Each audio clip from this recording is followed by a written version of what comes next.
Welcome, everyone. I'm Spiro. Thanks for tuning in.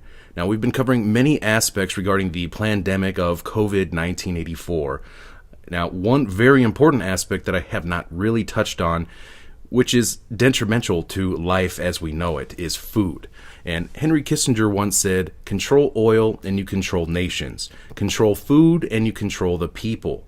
Now, to help shed some light on the current situation, I'm very happy to be joined today by Christian Westbrook, who is an independent researcher and creator of the Ice Age Farmer broadcast, which documents long-standing agendas to collapse our food supply and replace it with synthetic foods. Christian focuses also on how to build food security for your family and within your community, and has recently launched the victoryseeds.org to help spread that message as people become aware of the new challenges that we face. Christian, thank you for taking the time to be here today. Thank you, Spiro. Thrilled to be here.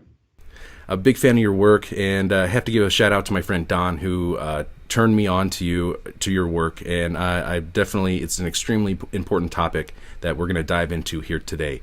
Now, first, we had seen the great toilet paper shortage of 2020 when this first started to hit Western countries, and people were freaking out about the toilet paper. Now we're seeing food production facilities being closed down, they claim, due to the spread of the virus.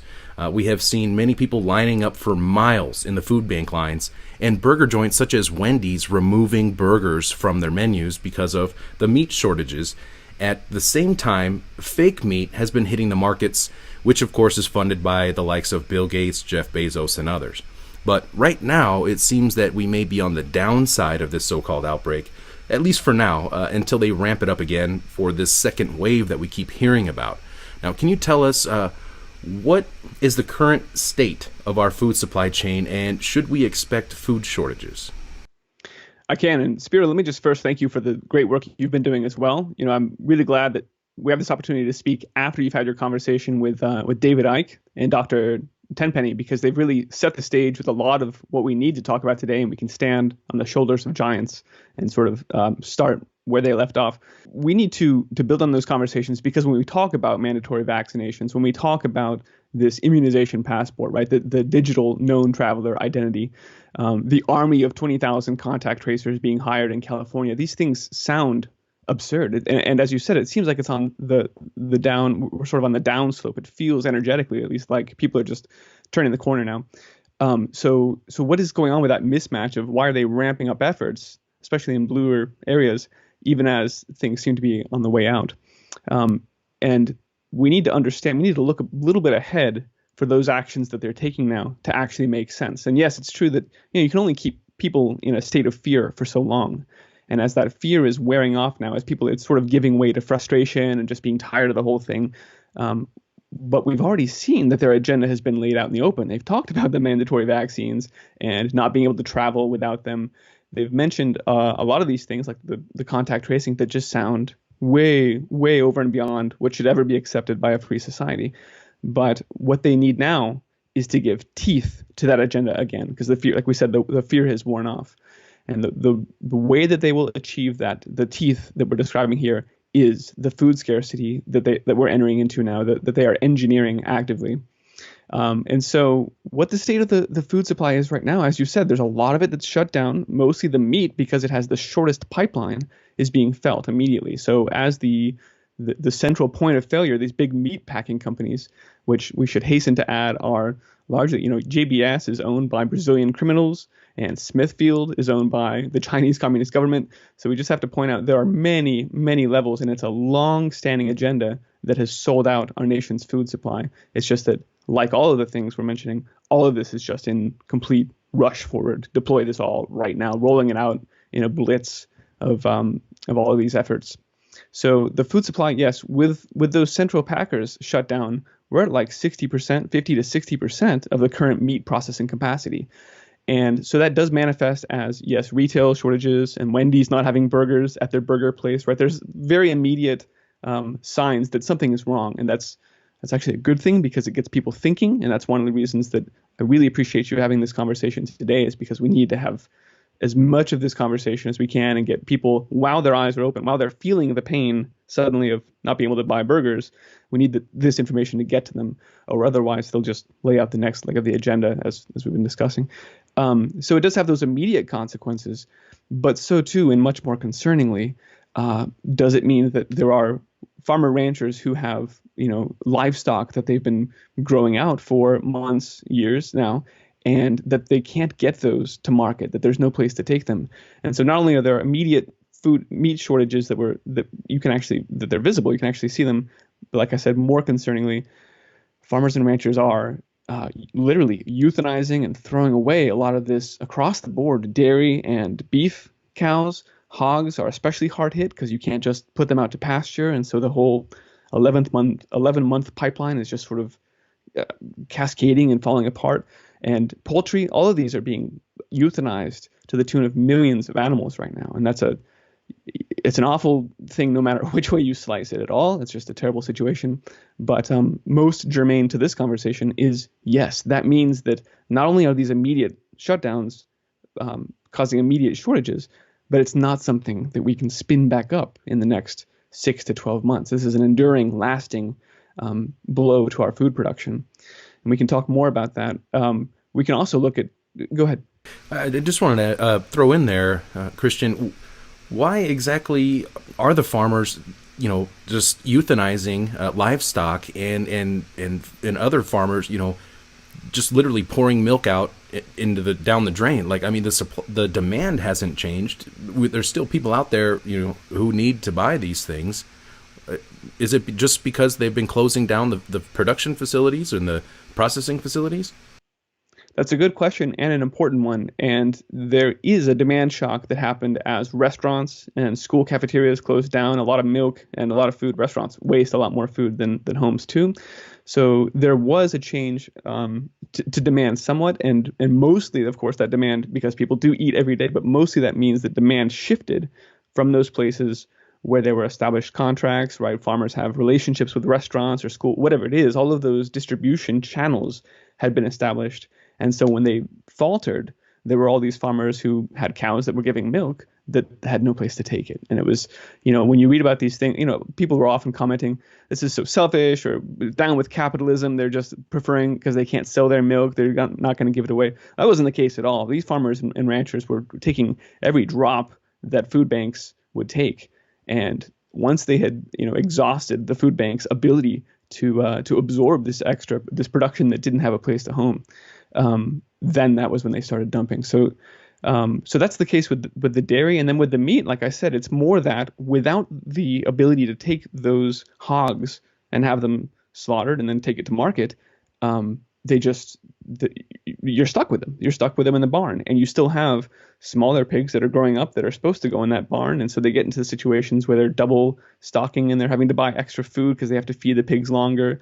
And then there's no place for the baby pigs to go. And that's why I say it's sort of this cascading effect, a cascading failure where at some point you either kill off the breed that was, the young pigs that were coming up next, or you kill off the current ones and then hope that 6 months from now this situation will have resolved. But there's, obviously neither of those is a terrific option for producers. Now, Christian, it is amazing to see how this pandemic is meeting many goals of the United Nations 2030 Agenda and Agenda 21. Now, all of these same players are involved in managing this crisis, so to speak. Now, can you explain how this coming food crisis that we're experiencing the early stages of is not only engineered, but is playing right into this long-standing agenda going back at least 100 years? Well, absolutely. Yeah, it is giving teeth to a lot of the points that they're trying to impose upon us. And it's important to look at some of the documents that the UN, especially the IPCC's land use report, openly puts out there. But again, like you said, this is an old agenda. And I always like to reference Lord Birkenhead's article in Cosmo, where he writes, we're going to get rid of animal agriculture. All of the cities will have, science will enable the cities of the future to grow their own lab meat and to grow crops indoors. And we will feed the countryside. And no longer, finally, thanks to science, will cities be a parasite on the countryside. We will finally invert that paradigm. So they have long imagined that, these smart cities, like you said, it all flows together. And so it almost becomes difficult to try and encapsulate it all in like a coherent thought. But yes, the smart cities will be where the food production is. It will be illegal. In fact, Lord Birkenhead said, agriculture as we know it will be a thing of the past. Maybe it will exist as a hobby for some rich people, but it's not going to be practiced in the civilized world. So ending animal agriculture, ending natural cultivation is absolutely part of this. And it makes sense when you look at the totality of this Agenda 21, the transhumanist agenda, is to separate us from everything that makes us human, to fundamentally change us. And food, if you think about it, is much more than sustenance. Really, it's part of our identity. It's who we are. It's deep in our culture, and everything that makes, look at all of the festivals and the foods that are associated with the harvest festivals. Different parts of how we live our life is intimately tied to the way that we have culturally fed ourselves, and that's just part of being human. And so that is naturally something that in a totalitarian transhumanist complete formatting of the human species, you would need to dissociate us from the food. You would need to get rid of the American freedom burger, right? Never again can we have those burgers outside on the grill. Now we have to have the lab-grown meat on the days, eat that Soylent on Tuesdays. And you will never remember that there was, such a thing as freedom fries or classical breast milk. This is part of separating us from who we are. Can you provide just a couple of direct examples of how this agenda, what we're seeing right now with the food shortages, like which parts of the UN 2030 agenda specifically, like does this play into, and how Agenda 21?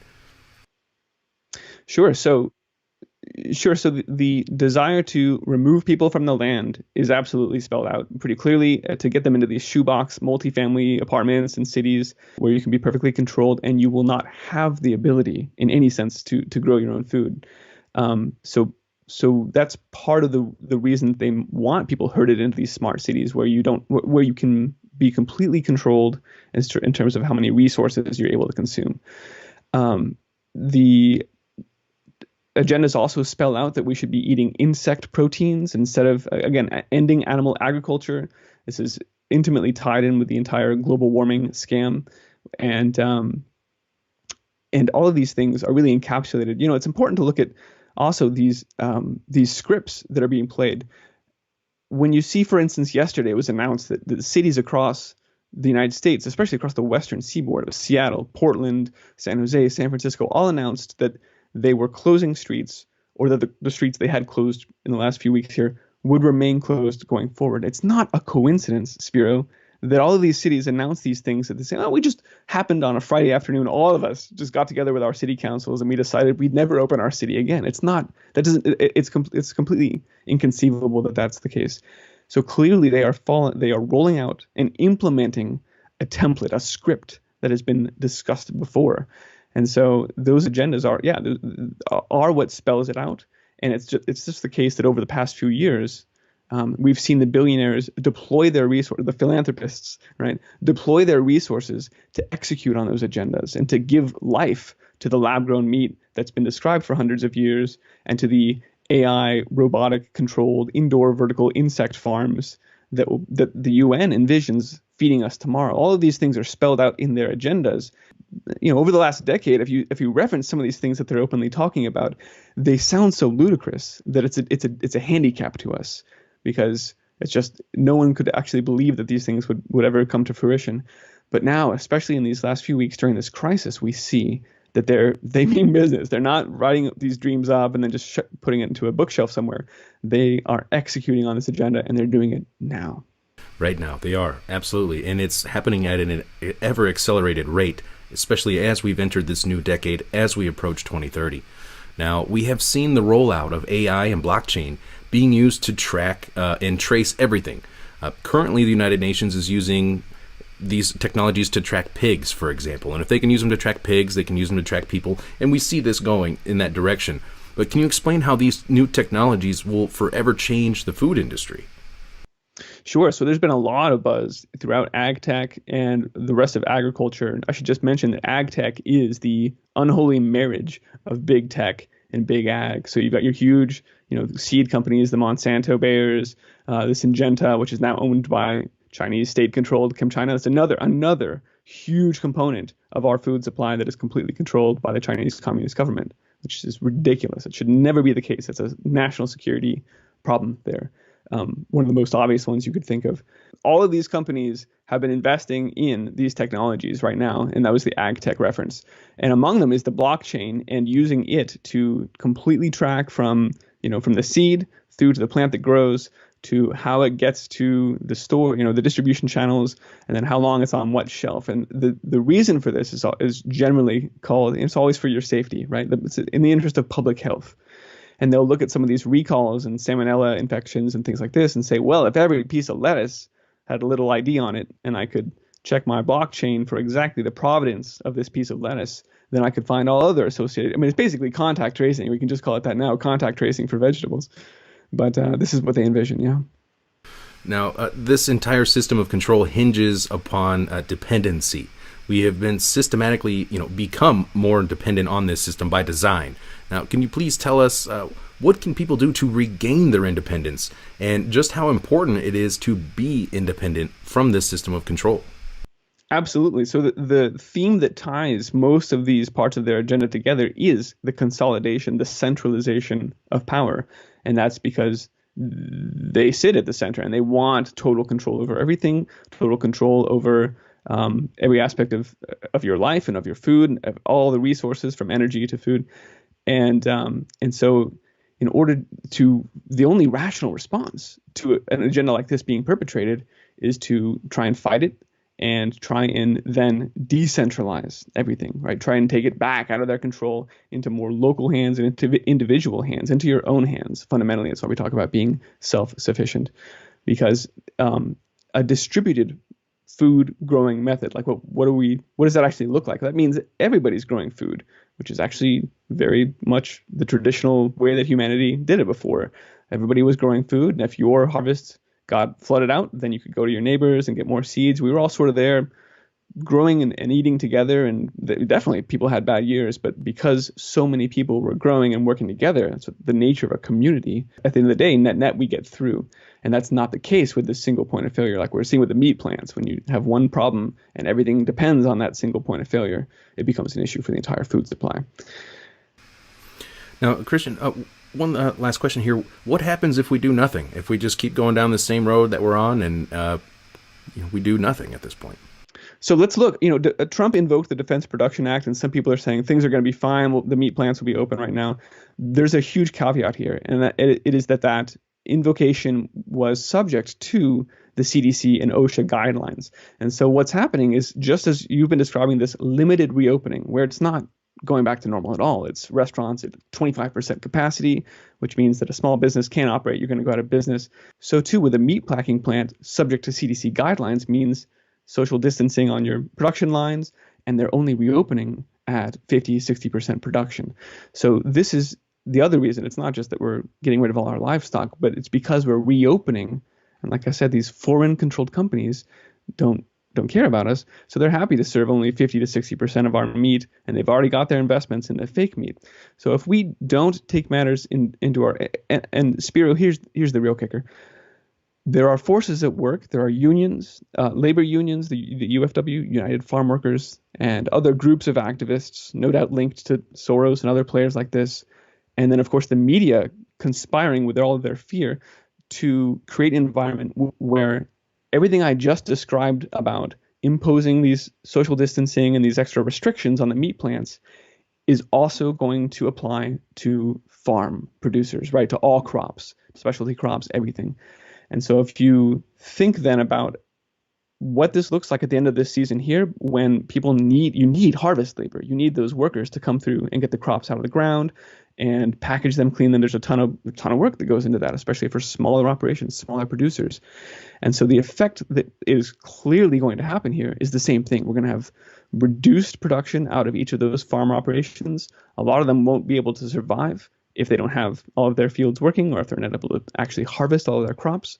And then, as far as the food supply, there will be shortages. This is when it becomes an absolute certainty. If we don't get some of these issues solved by the time that harvest season rolls around, then we're looking at a real nightmare here, a Holodomor 2.0, which is exactly the scarcity that they're trying to engineer to roll through with their agenda. So it's imperative that we raise awareness of what's going on and then try and strike some reasonable balance, because we can't just throw people into the machine and grind them if there's any danger, right? There's a legitimate call for public safety, but we can't completely decimate our food supply in the name of protecting farm workers. There's got to be a better way forward here. And, that wouldn't be a problem if we were all growing our food.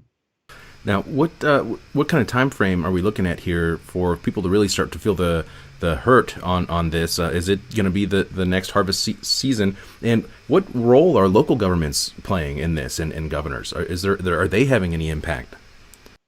Sure. So it's important to say that even before this whole virus outbreak, there were already shortages being felt. There were some canned food shortages last year, and other animal feed shortages here and there. It's been spotty in a number of ways. And that is because of the fact that we've been in this grand solar minimum, which has greatly affected, as it has every cycle throughout history, the 400-year cycle. You look back, and countries, empires would fall because their crops would fail. And so we remain in the midst of this right now. In fact, right now there are snowstorms on the East Coast, right, that have been freezing out. A number of corn producers are taking to Twitter with pictures of their frozen corn and saying this is going to be no plant 2020, which on the heels of no plant 2019, massive crop losses last year, this is it's a cascading situation where we're building on problems we were really banking on this year to overcome last year. So all of these things mean that there are already, like we said, the meat missing is already a very visible sign of what's going on. And I would expect that these pain points, like I said, fits and starts, but it's going to get worse and worse over time.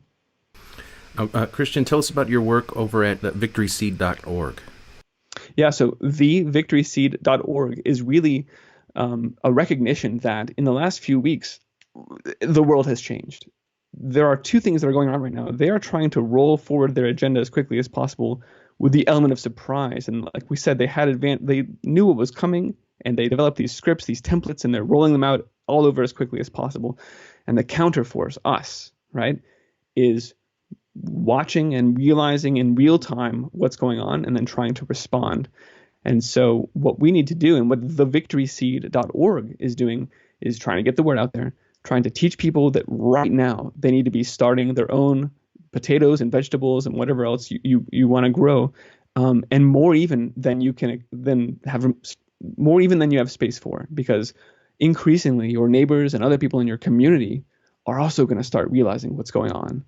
And if that's June or July, then it would be fantastic if we had some, potato starts ready to share with them, seeds ready to go, so that we can bootstrap as our communities and really get this forward. There were victory gardens back in World War II that we used to ensure our food security, and we need to get back to that. It's not just a gun behind every blade of grass that we need now. It's a victory garden in every household. And so that's what the victorygarden.org is educating and encouraging people to do.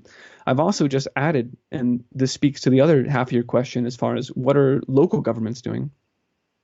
I've added a couple examples of laws that, for example, Wyoming has just passed a House bill that says we don't need to go through the USDA's red tape if it's a direct sale, if it's an animal share. They just added, it's super easy to do. There's all this legalese, but then they just like, okay, cut through. This is an emergency right now. We need meat.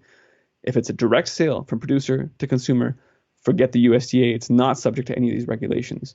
And so that's passed, and that's awesome. That is a huge victory that improves quality of life and food security for everybody there. And so I posted that to thevictoryseed.org as an example, because as we said, they have their templates, right, that they're rolling out everywhere. And so here's something good that we can do where we are. And if we take that, the way that they've done that, just carving out an exemption for direct sales from producers to consumers, then all of us should be trying to get that done at whatever level we can, municipally, at the county, or at the state if possible. Wyoming did great. There's another example out there which speaks to the immunization part of things, and it's not passed, but it's a bill that was drafted to modify language that currently requires students that are enrolling to get an immunization. And not only does the language in the new bill that's been proposed strike those requirements, but it actually then goes on to add language that says, never shall anyone attempt to require immunization to enter any access to access any public service. This is something that interferes with an individual's medical sovereignty. And so it's awesome to see any law drafted that kind of speaks to that. And building on Dr. Tenpenny's and your interview, that is something that I'd love to see. So I put that language up there on thevictoryseed.org as well. Again, just to provide examples, seeds, really, just to provide these seeds that we can all take to our communities and start doing, whether it takes all of us right now, Spiro, whether it's growing food, which we can and all should do, or, if you're a web person, then you can reach out to farmers and producers in your area and offer to establish a shopping cart site for them so that they can get those channels back up, especially if they have lost access to their market. They need someone to help them stand up something so they can keep selling their product. Or if you're a lawyer, like I just said, we need help drafting this language and injecting it into the legal code of each municipality or county or state. We need people to reach out to sheriffs. Whatever it is you do, whatever experience you have, I promise you, we need you right now. This is all in. And as people realize the depth of the crisis and the economic collapse, the world, when we say the world has changed, it's just impossible, I think, yet to even fully appreciate how much that's the case. I believe you're right. And can you tell us where exactly is that immunization reform? Is that in a certain state, or can you tell us a little bit more about that? Yeah, that was South Dakota's House Bill 1235, which, as I said, is proposed but not passed. But I put a little picture of the way that, I like both of these examples because you don't have to be a lawyer to see what's going on. There's a little picture and it says you're required to have vaccine to go to school. And there's no big line through this. Never again will this be allowed. And so we have the ability to make changes like this to our legal system.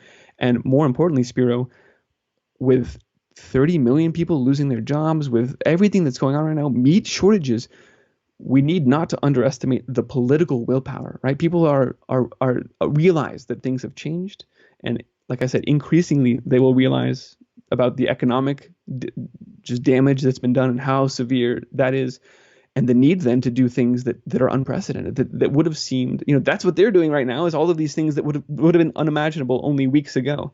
And so we have that power too, and we have to do this, or else, as you asked earlier, if we do nothing, we simply walk right into the script that they've written for us over hundreds of years now. And it's not a pretty ending. It's not one I want my kids to experience. Christian Westbrook, thank you so much for being my guest today. You're doing some brilliant work, some very important work. I'm a big fan of it. People can find your work over at the iceagefarmer.com and thevictoryseed.org. Thank you again for being my guest here today, and I look forward to speaking with you again soon. Thank you, Spiro. It's been an honor, and I appreciate your time.